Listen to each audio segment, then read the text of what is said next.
Enjoy. Hi everyone. So as you heard, today we're going to talk about something a bit different, which is actually hacking humans. And I listened to quite a few talks about scamming and phishing, and very often it was just about the stories of the attacks. So what I decided to do today is to do something slightly different and look into why someone actually gets hacked. When that moment, when someone does what you want, what actually happens to the person, and how we can exploit it so that you can use it on actually any human being that you want to use it on. So to tell you a bit about myself so that you understand why I'm talking about this subject. So basically I started my career as a broke filmmaker, where I pretty much started hacking, not computers, but in a way hacking my life, because you can actually hack everything if you understand the process of hacking. Now, something important is that at some point I went to study hypnotherapy. And I didn't study it to become a therapist. I studied it to actually understand human mind. But in the process, I realized that it was a good career. You could make good money from it. So I started to run it in the evenings, and that's actually how I got into social engineering. Because when you see someone in front of you as a therapist, you get access to a human being as you never do in everyday life. Because people don't hide anything. They basically show the processes of their mind without any obfuscation. It's completely raw. And what I noticed quite quickly is that people run different patterns. And they run actually quite few patterns over and over again.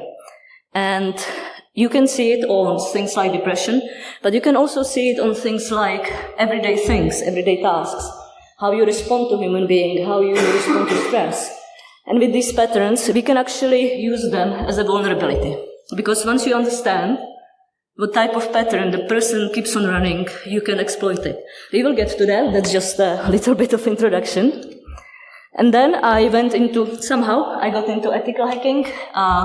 I did it for 2 years, and now I'm actually on a career break, looking for some new opportunities and new challenges. And I do also quite a lot of research into AI and content creation with AI, which actually is a form of social engineering as well, like hacking AI.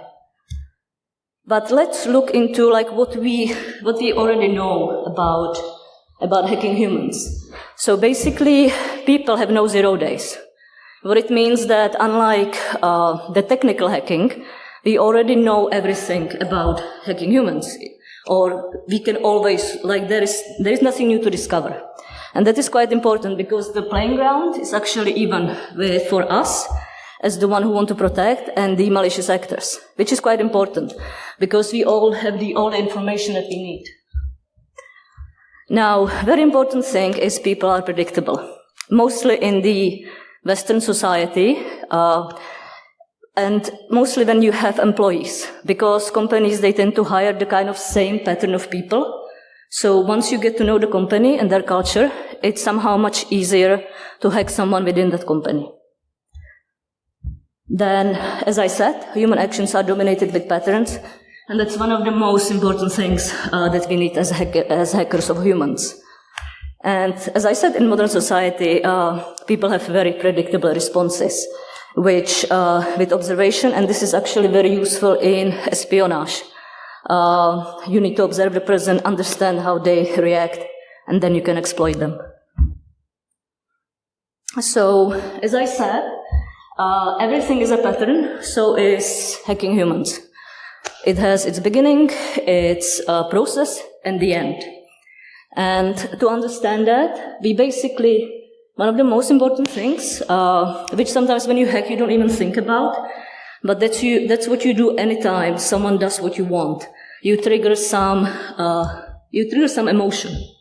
And emotions are actually very important in people because they do one thing. We have 2 different parts of the brain. One is the new one. It is that kind of thinking brain, the brain that you use to evaluate things, to make decisions. And then there is another part of the brain, which is very old part of the brain, and that was developed when we were in our when we were in the caves, so when the brain was still quite new, and it's still with us, and that brain actually governs emotions, and it governs survival. And that means that part of the brain is actually the primary one. So if the brain thinks that there is any danger or any situation where it needs to take over, it switches off the thinking brain and goes into the emotional brain. So which means that if you evoke emotion in someone, you are slowly stopping the thinking brain. So then something happens, what I'm calling a tunnel vision, which means that the thinking brain is shrinking, and if you are triggering the right emotion in the person, you will basically lead the person towards the goal where you want to lead him or her. That's why if you know what type of emotion and what type of need in the person you're triggering, you have much better chance to actually hack the person. And we will talk about that because the human needs are actually the most important when it comes to hacking humans. And then once you achieve that, once you blur the mind of the person, then you can do a manipulation. And once you have the rapport as well with person, you can do whatever you want pretty much. So that was our introduction. And now I would like to tell you 2 stories of 2 scams. And I chose these to actually show you how a person gets hacked and analyze why. Because as I said, the why is quite an important question, and I don't think it's being asked as much when you do the phishing exercises or any kind of red teaming. So that can actually help you to do better attacks. So the first story is of the injured daughter. So basically we have a target, which is the mother of a daughter called Mandy. And the mother, Mandy, is about 19 years old, so she's young, she doesn't know that much about the world, and for the first time in her life she decides to travel abroad. And she goes with her friend Kelly, and they decide to go to Thailand from all the places. So of course the mother is worried, because it's actually her primary goal as a human being at that point to protect the offspring. And this is where we are getting actually to that primary code in every human being that comes with the DNA. And we all have that type of coding. And that's basically the coding that we are, as human hackers, attacking.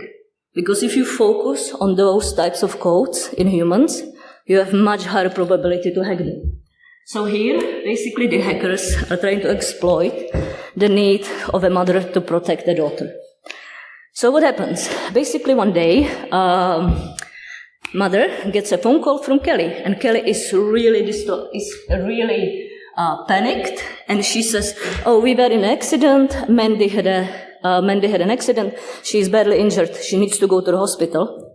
I don't have the money. My main car got blocked. I need to pay to the hospital because they will not take us. As they say that they don't get paid by the insurance, so they want cash."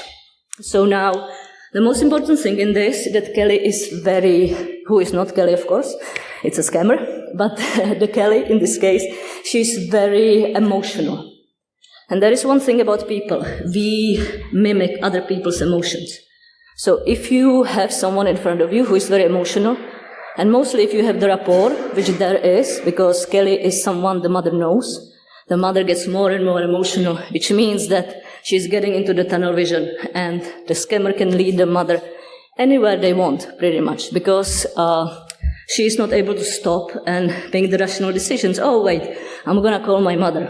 I'm going to call Mandy and confirm. So what happens? Well, because the scammer doesn't ask for that much money, mother sends the money.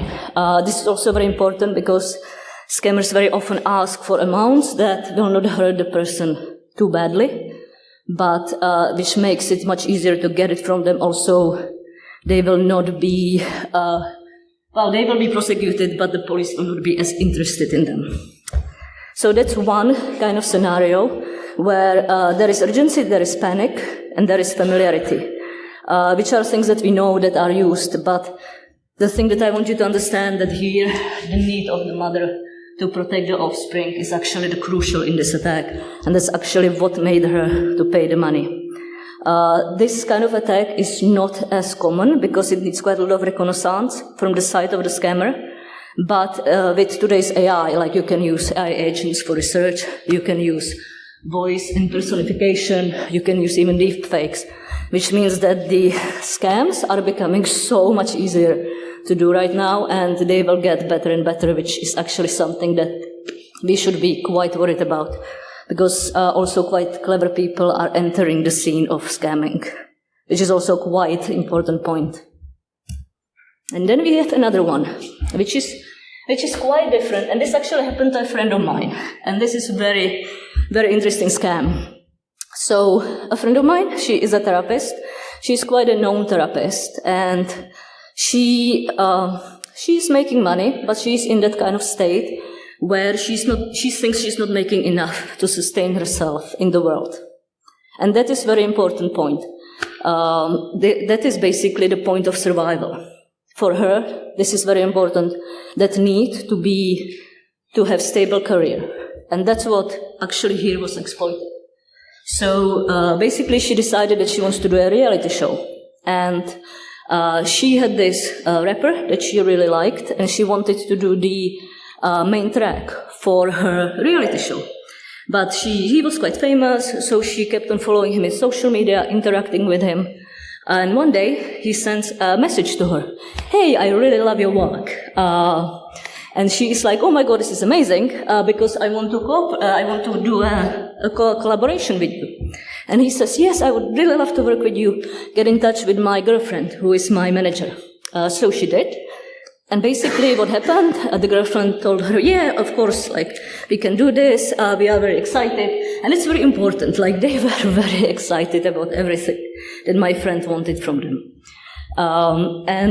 So the girlfriend told her, okay, so you can book us, but you can book us for $10,000. And my friend was like, I'm not gonna do that.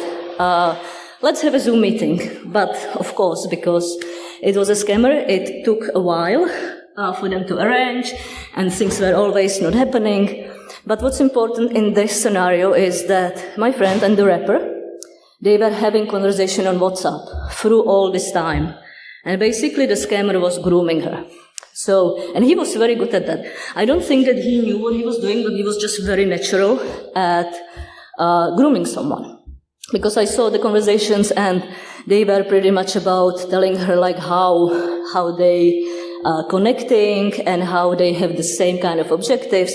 And this is very, very good technique for espionage. You try to make the other person believe that you are similar to the person and that you really have the same interests. And that's pretty much how you get to people, if they think that you are quite same as them. And this is what happened to my friend of mine. And after 2 weeks, of course, the scammer tried something else. And he was like, he sent her a message, I'm in Alaska, I'm shooting a music video, my money got stolen, my cards got stolen, can you send me $2,000? And of course my friend was like, this is weird, but because she needed him. Because she knew that if she has him in the show, she will get investors. So she was placed into this dilemma that person who would just be some normal fan wouldn't be. She wanted to believe that he was real. But thankfully she called me and she was like, oh, this is weird, what do you think? And she sent me the details of the rapper. And in 30 seconds it was obvious that he was fake, like the handle wasn't real. But what really hit home here for me was that for us, in normal state of mind, we would know it's a scam. For her, because she wanted to believe that he was real and because he was actually attacking the need that was very important for her to survive in this world and to make money. That's why her vision was already narrowed. And he just picked her in a very right time, and he picked very right need. And I think this is the most important thing to take from this. If you target the need of a person that is important to them, you will have them. Like, you will manage to manipulate them. Which is all nice, but how do you recognize those needs? Because it's lovely to talk about them, but we need some list. we need some list to work with, because if we have a list, we think methodologically. So us as attackers, our emotions will not be involved. That's why, like, psychopaths are very good at manipulation, because they actually don't use their emotions. Their thinking mind is always switched on. That's why they can always access situation. Like, emotions are the enemy when it comes to you as a person not being hacked. So that's always something you have to try to evoke in a person. So just to summarize here, like, we know that time is important. Either we need to close very quickly, or we groom the victim. Of course, like, if you, like, in cybersecurity, we don't have that much time to groom the victims. But for example, in espionage, I heard about some cases where the agents who were on the ground trying to recruit people, sometimes it took them 11 years to get to someone, but eventually they have the time and they found that one thing that the person was hackable for, like that kind of stress point of the person. So we need to identify emotional triggers and then getting emotional response. Now, I was actually wondering, like, how do we get this list? Because if I just put it together, I would just put there the kind of needs that I focus on, and the list wouldn't be complete. So I was thinking, and now it gets weird, okay? So I was thinking, who actually did this before? Because someone had to do it. The manipulation is very old. Like, it's been with us since we probably were talking. So I was thinking, like, like in the history of humankind, who was really good at manipulation? And so I was walking in the park one day, and it actually hit me. It was the church. Like, the Catholic Church was actually one of the best manipulators, because they managed to manipulate countries for hundreds of years and make them believe that they are the truth. And now how they did that? Well, they did that because they focused on something that are the needs of people. They focused on something that was very dear to the people. And then I was thinking, what was it within the Catholic Church that actually we can use in cybersecurity? And then I found it. It was the 7 deadly sins, which I called 7DS, so that it doesn't look so weird. And this is actually really ingenious, what they did. They basically took the primary needs of every human being that is actually linked to the code, to that survival code that came with us, that came with us in our DNA, because we all have that coding in us to survive, and actually to make the genome, to make the DNA keep on moving forward. And on a bigger scale, this is the most important thing in a human. So what the Catholic Church did, they took these needs, they turned them into something negative, and then they said, oh, well, if you commit it, you're going to die. Come to church, pay us, and you will not die. So, or die, well, go to hell, pretty much. So I think that this is something that looks weird, but actually we can use it. And I think that everything what we can find in the history that someone did before, we can actually reuse for our own purposes. Because we can take these and we can change them into something that is more accurate for us. So last is love. And we know that targeting love and the need to have someone and the need to be loved is so huge in people. Then we have wrath, which is anger, which is also very, very big. And you can target a lot of employees who are angry at their employers. Then we have greed, which is need for wealth. We have gluttony, which is overconsumption or addiction, which are actually things that are very well, like you can use very well, the addictions, because the people have very strong emotional connections to them. And we will talk about how you can actually use them. And then we have pride, which is need for recognition, which is actually the need that was targeted with my friend. Then we have sloth, which is need for comfort, and envy, which is jealousy or need for fair treatment. And basically, if you take any kind of scam that you can think of, you can find one of these that you can attach it to. And I think that this is very important, because that starts actually answering your why the person got hacked. If you can't hack the person by targeting one of these, you just move to another one. Because I guarantee you, if you go through all these and actually focus on targeting the person with those, you will hack them. It's just then more about the way how good you are at social engineering. But, okay, so just to make this more fun, I found some examples. So we have Love, which is pig butchering, which is actually one of the most successful scams so far. And my friend, even like I have friends who kept on like falling for scams somehow. But my friend lost all her savings to this scam, which is really quite incredible. Because what happens? This scammer finds its victim on a dating app, mostly on the dating app, and they pretend to be someone in financial industry, and they tell them, "Oh, I know this website.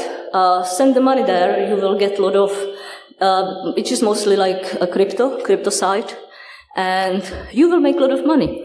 And what's important here, it's not about the person wanting to make money, it's about the person wanting to be liked by the attacker. Very often this happens to victims who never met the person, which is really mind-boggling, because for me, like, it's very difficult to understand that you would believe someone who you never seen in the real life. But because the person who is attacked, like, their need to be loved is so strong, their vision is narrowed. Like, they don't think rationally. And this is why they get hacked. And that's what I mean. If you hack the need that is triggered, you will hack the person. Then we have anger, which is, for example, we have conflict phishing scams, where someone in the scammer sends an email, "Oh, you've been reported to the HR because of some misconduct." And if the person is actually already in that stage where they are angry and when they are frustrated, they are far more likely to click the link. That means they are already in a state where their thinking is narrow. Actually, these types of scams or phishing exercises are great with companies that have very toxic environment. And of course, it's easy to find out right now because we can go to Glassdoor, check the reviews. They are very often quite accurate. So if you find out that your client has a toxic environment, I would try to focus on anger, on these kind of anger-based scams. You will have much higher chance of succeeding. Then we have greed, which I had to put there, our lovely Nigerian prince scam.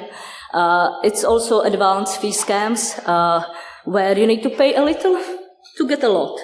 Like recently there was actually a scam with Elon Musk, which was quite good, where Elon Musk was offering, of course, millions of bitcoins, and it was a deep fake. And that deep fake was actually, I don't know if any of you saw it, but it was really good and very well done. So as I mentioned before, the AI is helping these scammers enormously right now and towards the future. So you can basically focus on that. Greed, do I have that there? I think yes, the greed is also bribes, which you will probably see people being bribed much easily now, because as we know that a lot of employees now don't trust their employers. That kind of trust between employer is being broken for the last 2 years.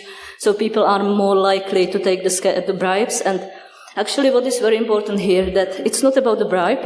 It's very often about the person being scared that the money will be tracked, that someone will find out that they took the money. So if the scammer finds the way how to convince the victim that the money will be cleaned or that it will never be tracked, the victim is so much more likely to take the bribe. I think that's something that's quite important to remember.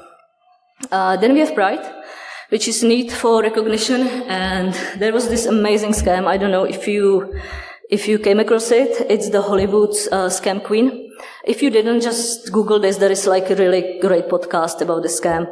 And this is basically the pride is actually need to progress in the career, and which can be really, really nicely attacked as well, mostly for people who are struggling and want to progress. You can do quite a lot of things with that.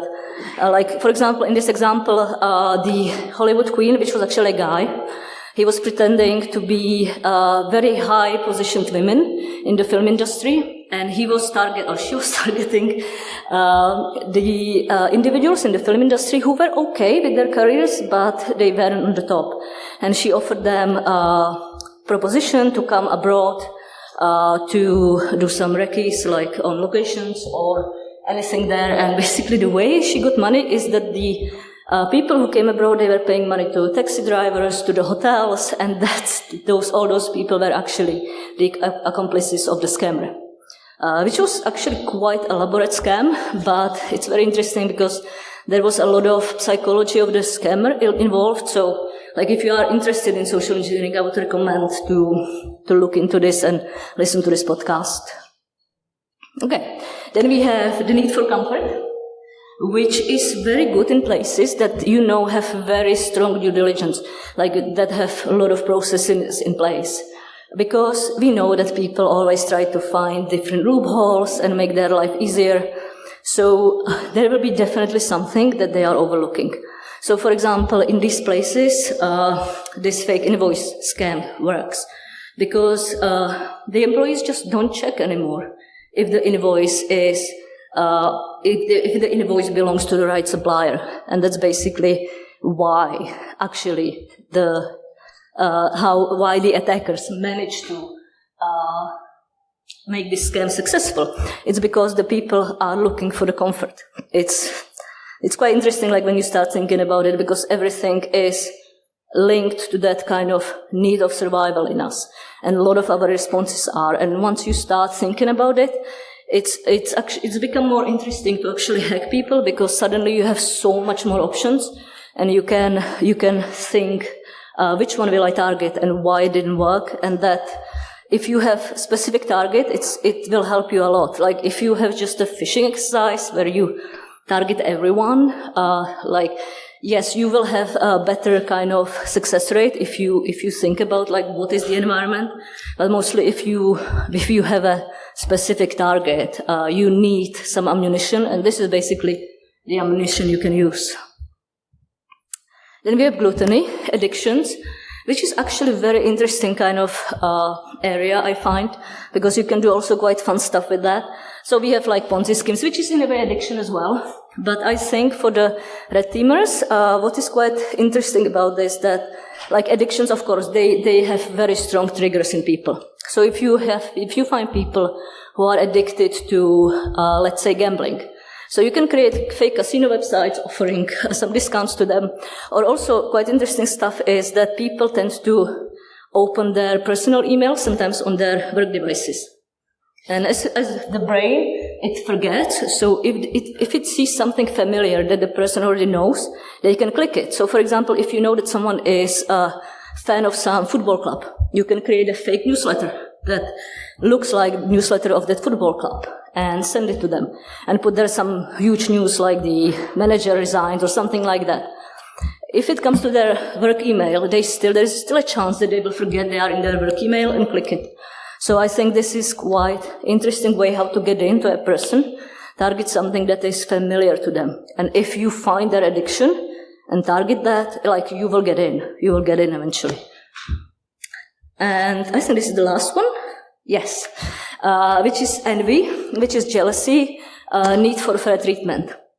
So we have high life fraud scams where it's more about finding like the people wanting to have luxury in their life. But like there was actually a very good scam for this in I don't know if you heard about that. It was in like late 90s where a lot of women were buying underwear from this company. And so the scammers created a website that was offering discounts for this underwear.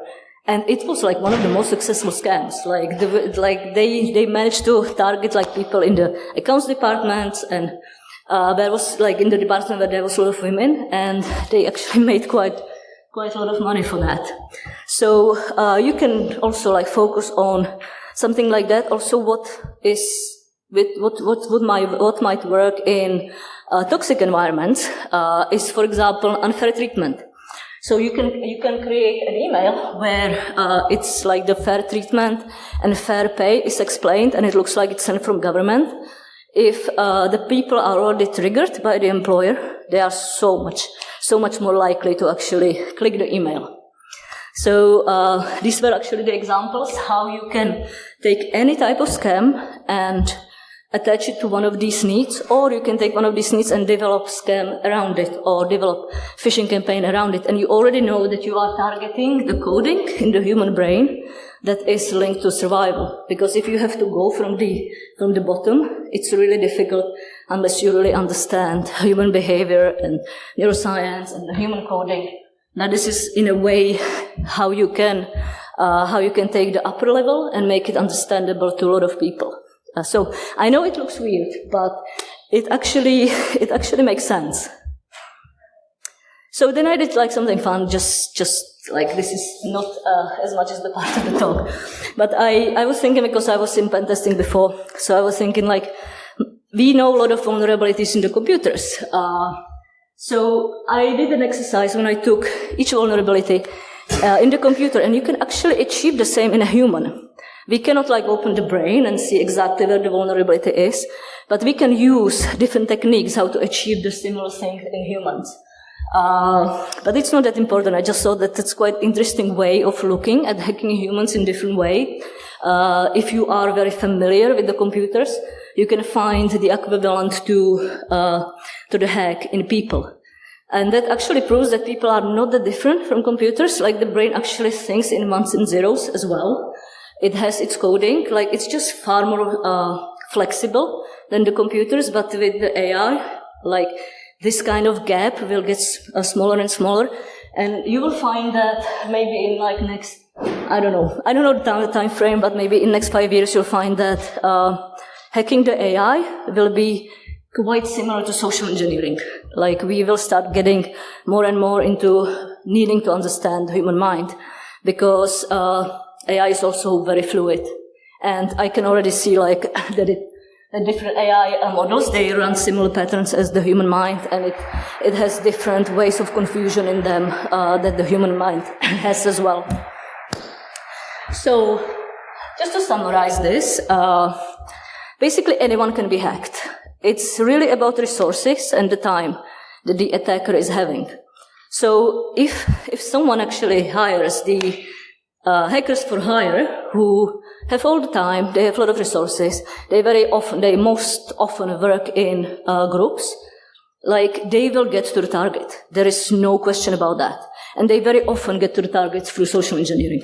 Like they do a lot of reconnaissance and try to jump through different targets to the target that they need to get, which is actually quite dangerous. And it means that if anyone wants to hack someone and they have enough resources, they will do it. And that's a question how to protect that. It's very difficult in the modern society and the way the companies are done. That's why the people are becoming more and more important targets for the malicious actors, because it's easy. It's actually so much easier to hack someone. And mostly in this economic climate, when people are very stressed, they already are coming to a tunnel vision, like they are much easier targets, which no one really actually thinks about.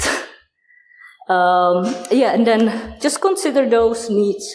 Consider the human needs that are linked to survival, because and it's also in everyday life, like if you want to hack someone and focus on those, and you can start observing those patterns in people, how they respond to things, where are their little weaknesses, like are they really focused on their career, then you know that like the pride might be the important thing to target, because you know that that's what they need, that's what they really need. And that way you can start looking for that kind of stress point. Everyone has a stress point, you just need to find that. And because that coding is in our DNA, you cannot protect yourself from that. And human actions are dominated by patterns, which is very important. If you start being good at observing the patterns, you will start being a really good social engineer and really good at espionage. And the last one, in modern society, people have very predictable responses. It's because the way the system is made. And actually companies are making their own targets pretty much, and they don't even consider that as a problem, which is quite worrying, but that's where we are right now. So, I think this is the end of my talk. Do you have any questions? Thank you.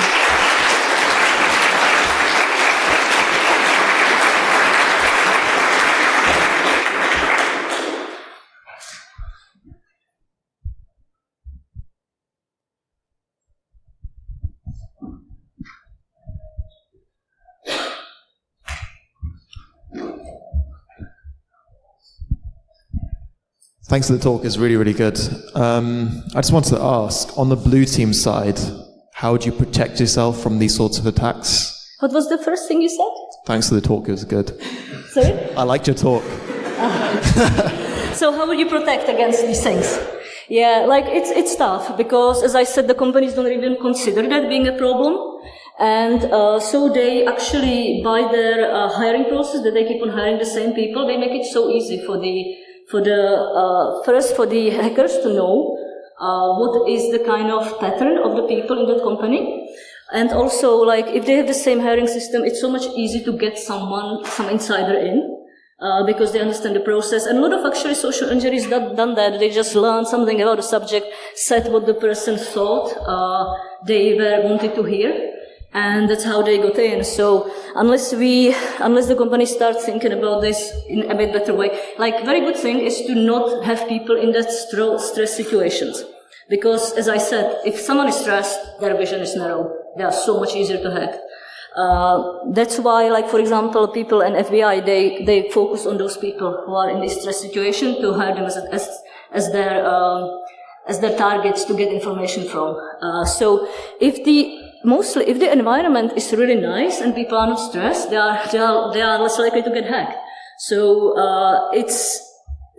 if the companies focus on actually looking after their people, they will not be able to bribe them, and the people will be in a state of mind where they can actually make the decisions about what's happening around them.